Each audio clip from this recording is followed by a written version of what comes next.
ಅಮ್ಮನಿಂದ ಮರೆಮಾಚಿದ್ದು ಯಾರು? ಆಲ್ರೌಂಡರ್ ಆಗಿದ್ದು ಹೇಗೆ? 13ನೇ ವಯಸ್ಸಿನಿಂದಲೇ ಕ್ರಿಕೆಟ್ ಆಡುತ್ತಾ ಬಂದ ಈ ಆಟಗಾರ ಈಗ ಮೈದಾನಕ್ಕಿಳಿದ ತಕ್ಷಣವೇ ಮಿಂಚಿದ್ದಾನೆ.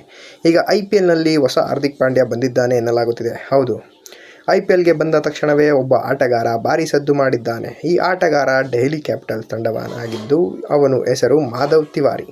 ಮೈದಾನಕ್ಕಿಳಿದ ಕೂಡಲೇ ಮೊದಲ ಚೆಂಡಿನಿಂದಲೇ ಅದ್ಭುತ ಪ್ರದರ್ಶನ ನೀಡಿದ ಅವರು ಬ್ಯಾಟಿಂಗ್ನಲ್ಲೂ ಬೌಂಡರಿಗಳು ಬಾರಿಸಿ ಮ್ಯಾನ್ ಆಫ್ ದ ಮ್ಯಾಚ್ ಪ್ರಶಸ್ತಿ ಗೆದ್ದಿದ್ದಾರೆ.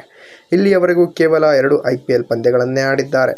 20-25ರಲ್ಲಿ ಒಂದು ಪಂದ್ಯ ಆಡಲು ಅವಕಾಶ ಸಿಕ್ಕಿತ್ತು. ಈಗ ಧರ್ಮಶಾಲಾ ಮೈದಾನದಲ್ಲಿ ಅವಕಾಶ ಸಿಕ್ಕಿದ ತಕ್ಷಣವೇ ಅವರು ಮಿಂಚಿದ್ದಾರೆ. ಆದರೆ ಅವರು ಕ್ರಿಕೆಟಿನಾಗಿದ್ದು ಹೇಗೆ?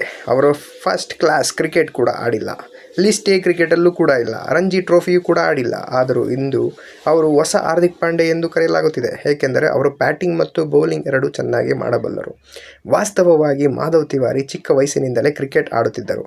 ಕೇವಲ 13 ವಯಸ್ಸಿನಲ್ಲೇ ಲೆದರ್ ಬಾಲ್ ಕ್ರಿಕೆಟ್ ಆರಂಭಿಸಿದ್ದು ಕ್ರಿಕೆಟಿಗಾಗಿ ತಮ್ಮ ಶಾಲೆಯನ್ನೇ ಬದಲಿಸಿದರು.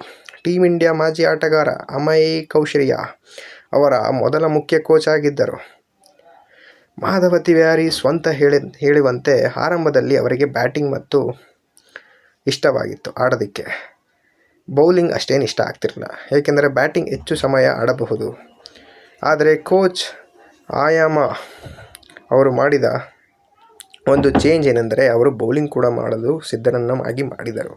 ಟೀಮ್ ಇಂಡಿಯಾದ ಪರ ಆಡುವ ಅವರ ದೊಡ್ಡ ಕನಸು. ಮಾಧವ್ ಅವರ ತಂದೆ ಟ್ರಾನ್ಸ್ಪೋರ್ಟ್ ವ್ಯವಹಾರ ನಡೆಸುತ್ತಾರೆ.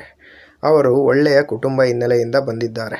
ಸ್ವತಃ ಮಾಧವ್ ಹೇಳುವಂತೆ ಬಾಲ್ಯದಿಂದಲೇ ಕುಟುಂಬ ಸಂಪೂರ್ಣ ಬೆಂಬಲ ಅವರಿಗೆ ಸಿಕ್ಕಿತ್ತು.